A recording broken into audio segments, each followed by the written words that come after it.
Bonjour, je suis Herman Bemefeuseux. Aujourd'hui, nous allons poursuivre notre série portée sur la nouvelle naissance. La dernière fois, à la fin de mon message, j'ai parlé du concept de repentance et je vais commencer ce nouveau message, cet autre message dans la suite, par le concept de conversion et de salut. La conversion, en fait, c'est un changement de mentalité, un changement d'orientation par l'Esprit de Dieu quand on est de nouveau. Le salut, en fait, être sauvé, je préfère dire ça.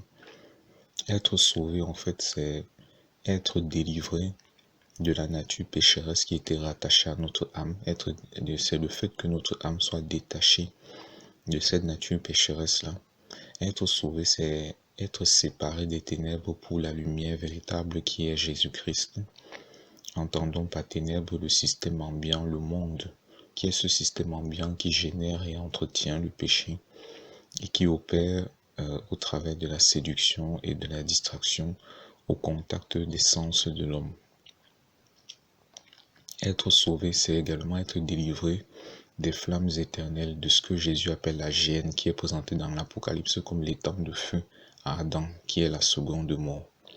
Donc être sauvé, ce sont ces trois choses-là en fait. Aujourd'hui, nous allons parler, par la grâce de Dieu, de ce en quoi consiste véritablement la nouvelle naissance, du moins ce qui se passe lorsqu'il y a une nouvelle naissance. Notre passage de base est Romains 10, du verset 9 à 13.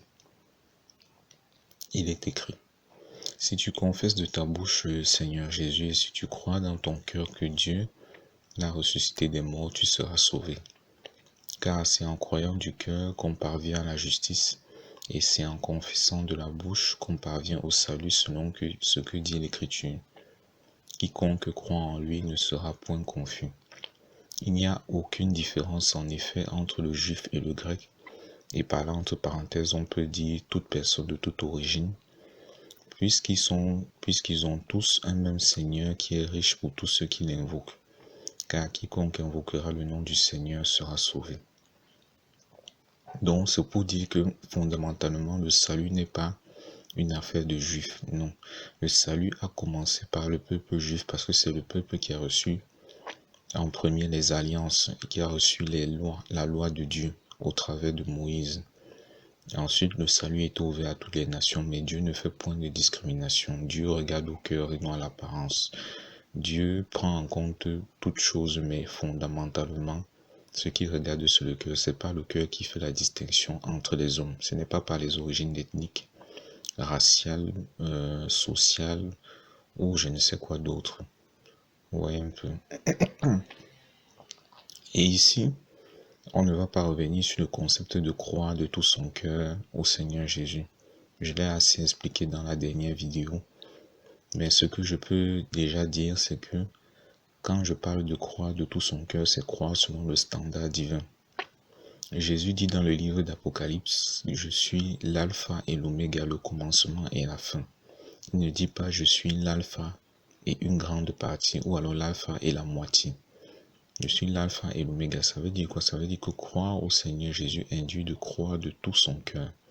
Nous devons accepter que le Seigneur contrôle tout. Sinon, il ne contrôlera rien. Soit Jésus contrôle tout, soit il ne contrôlera rien. Vous voyez un peu? Avec Jésus, c'est soit tout ou soit rien. Et il te laisse décider librement. Il ne te contraint pas. Vous voyez un peu? Car si tu décides d'accepter que le Seigneur entre dans ton cœur, mais tu veux conserver une infime partie de ta vie sous ton propre contrôle, le diable qui opère comme un rongeur viendra dans cette partie que tu veux contrôler et à partir de là, il rongera le reste que tu dis avoir exposé au Seigneur. C'est pour ça qu'en fait, Jésus n'est pas prêt à accepter ce cas de figure-là. Soit il contrôle tout, soit il ne contrôle rien en fait et il ne te force pas, c'est libre. Vous voyez un peu? Et nous devons aussi corriger un terme que nous disons souvent. On ne donne pas sa vie à Jésus. On reçoit Jésus-Christ dans notre vie, à la place qui est la sienne, c'est-à-dire la première, le cœur, le centre, afin que toute chose tourne autour de lui. Car en vérité, bien-aimé, il est impossible en vérité à l'homme de donner quelque chose à Dieu. Même les offrandes que l'on fait souvent, même dans les assemblées, en fait, est une forme matérialisée pour rendre grâce à Dieu. Et quand on dit rendre, cela veut dire qu'au préalable, on a reçu quelque chose de lui. C'est lui qui nous a donné en premier. Parce qu'en vérité, comme je disais, il est impossible à l'homme de donner quelque chose à Dieu. Nous voyons un peu, donc on reçoit Jésus-Christ dans notre cœur en croyant de tout notre cœur en lui. On ne lui donne pas notre vie. Quand on revient au passage que nous avons lu, vous allez voir, j'ai dit je ne vais plus trop m'attarder sur quoi, c'est dans la première vidéo que c'est plus explicite. Mais je veux regarder au verset 9 quand il dit « Si tu confesses de ta bouche le Seigneur Jésus, tu crois, et si tu crois dans ton cœur que Dieu l'a ressuscité des morts, tu seras sauvé. » Vous voyez un peu. Quand Paul dit ici « Si tu confesses de ta bouche le Seigneur Jésus », il ne faut pas voir ça au sens naturel, mais il faut voir ça surtout au sens spirituel.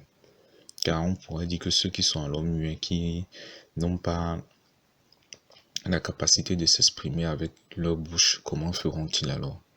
En fait, c'est là où il faut comprendre que la parole de Dieu qui est inspirée par le Saint-Esprit doit d'abord être comprise spirituellement. Et c'est pour cela que nous avons besoin du Saint-Esprit. Nous devons nous soumettre à la voix de l'Esprit afin de comprendre les Écritures selon le cœur de Dieu. En fait, quand il dit si tu confesses de ta bouche le Seigneur Jésus, c'est une façon de dire que de ta vie, en fait, doit émaner le fait que Jésus est souverain sur toi. Donc de ta vie au regard devant Dieu et devant les hommes, il doit émaner ce constat-là que Jésus est ton Seigneur. Et le salut, en fait, comme je l'ai exposé tout à l'heure, qui est le fait d'être délivré de la nature pécheresse au niveau de notre âme, d'être séparé des ténèbres pour la lumière véritable qu'est Jésus-Christ, et d'être délivré du jugement éternel, des flammes éternelles, pour la vie éternelle dans le royaume de Dieu. C'est ça en fait le salut. Le salut, il est à deux dimensions. Il est d'abord dans une dimension statutaire ou alors positionnelle. C'est-à-dire que quand on a cru de tout son cœur au Seigneur Jésus, par la grâce de Dieu, on revêt le statut d'enfant de Dieu. Vous voyez un peu? Mais maintenant, le salut a une deuxième dimension. Il a une dimension continuelle. C'est cette dimension qui consiste à la sanctification au quotidien afin de demeurer en Christ jusqu'à son retour. C'est ça qui consiste, comme Paul le dit dans 2 Timothée 4 au verset 7, à garder la foi. Et la sanctification qui doit nous amener à garder la foi en exprimant cette foi-là au travers de nos œuvres, comme c'est écrit dans l'épître de Jacques au chapitre 2, du verset 18 à 20, du verset 18 à 20, qui va dans le même sens que Éphésiens 2 au verset 10, qui dit que Dieu a préparé d'avance des bonnes œuvres que nous devons pratiquer. Et ces bonnes œuvres, en fait, doivent être l'expression de la mesure de foi que Dieu a départie en chacun de ses enfants, comme le dit Romains 12 au verset 3. Vous voyez un peu. Donc justement, cette dimension continuelle de la foi, en fait, c'est ça qu'on appelle, elle s'exprime par ce qu'on appelle la sanctification. Et Paul dit dans 1 Timothée 4 au verset 5 que tout est sanctifié par la parole de Dieu et par la prière. Ça veut dire que chaque jour, nous devons nous affectionner à la parole de Dieu. Nous devons aimer la parole de Dieu, pas la lire de façon religieuse, comme une formalité, mais de façon sincère, avec tout notre cœur. Car quand l'Esprit de Dieu voit que notre cœur y est véritablement là, il nous fera comprendre des choses selon Dieu. Il nous ouvrira l'Esprit et la parole de Dieu que notre âme va ingurgiter fera abonder la vie de Christ en nous et se manifestera au travers par le caractère de Christ qui sera développé en nous et au travers de nous. C'est ça la sanctification en fait. Et les fruits de l'esprit vont abonder. Vous voyez un peu. Donc nous devons méditer la parole de Dieu au quotidien, la passer, la repasser dans notre cœur avec affection. Et nous devons avoir un cœur toujours en attitude de prière, c'est-à-dire d'abord un cœur toujours disposé à écouter Dieu, avant d'être un cœur disposé à parler à Dieu. Pas seulement parler à Dieu, mais d'abord disposé à écouter Dieu. Parce que souvenons-nous que le Père a dit dans Matthieu 17, verset 5, que celui-ci est mon Fils bien-aimé, en qui j'ai mis toute mon affection. Il parlait de Jésus-Christ. Ensuite, il a dit, écoutez-le. Et c'est même d'ailleurs au travers de la méditation que notre cœur est disposé déjà pour écouter le Seigneur et pour lui parler quand il faut et comme il faut, par l'Esprit de Dieu. C'est pour cela que Paul dit dans 1 Timothée 4, verset 5, tout est sanctifié d'abord par la parole de Dieu et ensuite par la prière. Quand il y a donc nouvelle naissance, qu'est-ce qui se passe? Quand il y a nouvelle naissance, justement, quand on a cru au Seigneur Jésus en recevant l'évangile de tout notre cœur, ce qui se passe en fait, c'est que l'Esprit de Dieu en fait vient s'unir à notre esprit. Le Saint-Esprit vient s'unir à notre esprit. Pendant que notre âme en fait, en même temps je veux dire que notre âme, elle est détachée par cette parole de Dieu en fait, qui est entrée dans notre cœur, qui comme Hébreux 4, verset 12 le dit, elle prend la forme d'une épée. Cette parole-là, en fait, que nous avons reçue de tout notre cœur, vient détacher notre âme de la vieille nature. C'est ça qu'on appelle le péché, la nature pécheresse, la nature d'Adam, qui a péché au commencement. Vous voyez un peu. Cette vieille nature-là, en fait, la parole de Dieu la détache. C'est le Saint-Esprit qui use de la parole de Dieu pour la détacher de notre âme. En même temps que le Saint-Esprit s'unit à notre esprit. Vous voyez un peu. Donc cette vieille nature est détachée de nous. Et notre âme est lavée par le sang de Jésus-Christ de tous les péchés dont on était couvert en fait. Vous savez, il y a une différence entre le péché et les péchés. Il y a le péché en tant que nature. Il y a les péchés qui sont le produit de cette nature en fait. Vous voyez un peu. Donc, après que cette vieille nature-là soit détachée de notre âme, notre âme en fait est lavée par le sang de Jésus en fait, qui nous lave de tous les péchés dont notre âme était couverte en fait. Vous voyez un peu. Parce que l'âme, comme c'est écrit dans le livre de Lévitique, c'est la dimension immatérielle du sang, et le sang est la dimension matérielle de l'âme. Donc les choses de l'esprit vont avec l'esprit. C'est pour ça que le Saint-Esprit vient s'unir à notre esprit et les choses de l'âme vont avec l'âme. C'est pour ça que c'est notre âme qui est lavée par le sang de Jésus-Christ. Pour ainsi dire, par l'âme de Jésus, si on peut dire ça comme ça. Mais cependant, cette vieille nature pécheresse-là était à la fois présente au niveau de notre âme et aussi au niveau de notre corps, c'est-à-dire de notre chair. Et c'est pour cela que notre corps, en fait, qui est à nos cinq sens qu'on connaît et qui est au contact du monde ambiant avec ses séductions et ses distractions, est toujours exposé au péché, en fait. Maintenant, qu'est-ce qui se passe?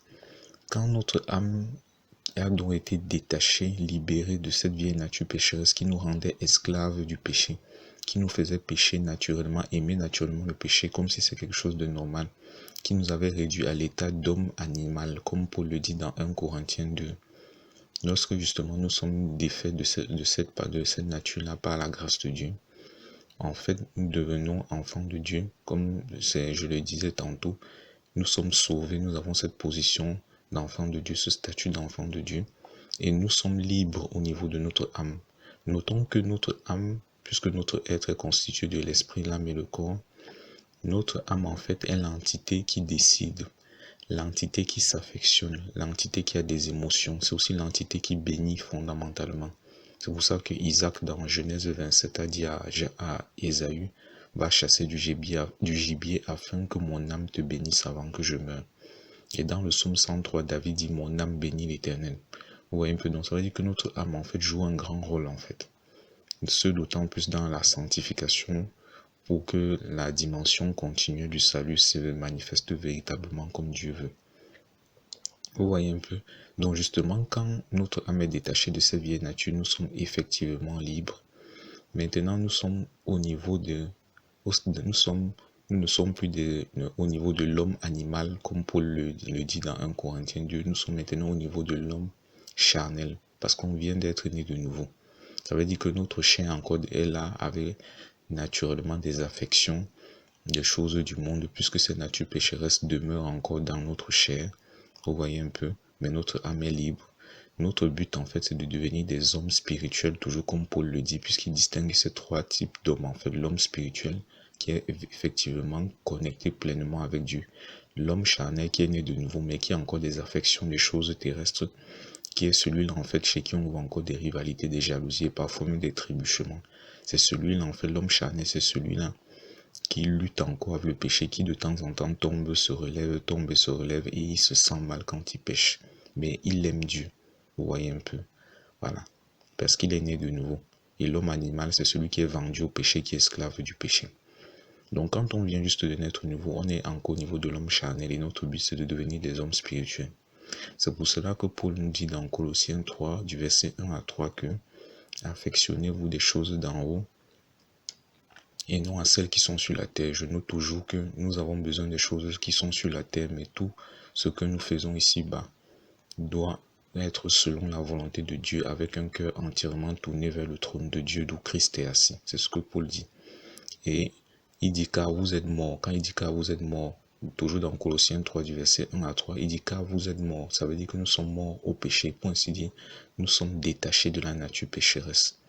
Et votre vie est cachée avec Christ en Dieu. Pourquoi notre vie est cachée avec Christ en Dieu? Parce que le Saint-Esprit s'est uni à notre esprit en fait. Paul le dit dans 1 Corinthiens 6 que celui qui s'attache au Seigneur est un seul esprit avec lui. Vous voyez un peu? Voilà. Donc, et il dit, et votre vie est cachée avec Christ en Dieu. Donc, ça veut dire quoi? La meilleure façon de nous affectionner des choses d'en haut, c'est le moyen parfait en fait que Dieu nous a donné, c'est sa parole, la parole de Dieu. Donc, plus nous nous affectionnons de la parole de Dieu, plus nous nous familiarisons au langage de Dieu, aux choses du royaume de Dieu, et notre cœur, notre être est davantage porté vers la justice de Dieu, qui est le caractère même de Jésus-Christ en fait. Donc nous sommes davantage exprimants en fait, expressifs, voilà, je veux dire, de cette justice de Dieu là. Parce que quand nous sommes lavés par le sang de Jésus au niveau de notre âme, nous sommes déclarés justes. Nous ne l'avons pas mérité, c'est une grâce. Mais maintenant, dans notre marche, en fait, notre but, ce que Dieu veut, c'est que nous exprimions davantage cette justice-là. Et la voie, en fait, c'est au travers de la parole de Dieu. Parce que c'est quand nous méditons continuellement la parole de Dieu en nous prenant plaisir et en mettant en pratique ce que la parole de Dieu dit sous la conduite de l'Esprit de Dieu, en nous soumettant à l'Esprit de Dieu bien-aimé, que l'Esprit de Dieu nous moule davantage à l'image de Jésus, de gloire en gloire, comme c'est écrit dans 2 Corinthiens 3 au verset 18. Donc nous ressemblions davantage à Jésus-Christ par notre manière de vivre, quel que soit le domaine ou le cadre dans lequel il nous a établis. Vous voyez un peu? Donc c'est ça en fait notre but. Et ça se situe au niveau de notre âme, parce que comme je vous l'ai dit plus haut, c'est notre âme qui s'affectionne. Donc c'est notre âme, puisqu'elle est désormais libre, qui doit librement décider de s'affectionner des choses d'en haut.